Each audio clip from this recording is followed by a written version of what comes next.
А сега, тоа би било всушност и крајот. Пред да се разделиме, ја би сакал само малку едни така неформални разговори околу тоа кој како си е свачи, кој како си е замишта својата будуćност.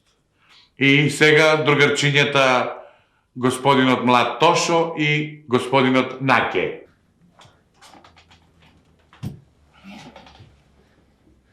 Ние, наставнику, ќе се занимаваме со бизнис у нашата земја и ќе отвориме јавна куќа. О, па тоа е многу храбро од ваша страна, па вие знаете ли колку средства ви требаат за да се активира тој бизнис?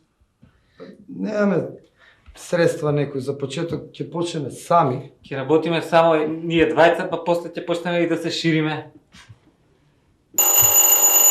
Ете го последното звоно и тоа го значи крајот на нашата дружба. Јас се надам дека у животот уопште не е и понатаму у будуćноста ќе се среќаваме. Многу ви благодарам. Пријатно.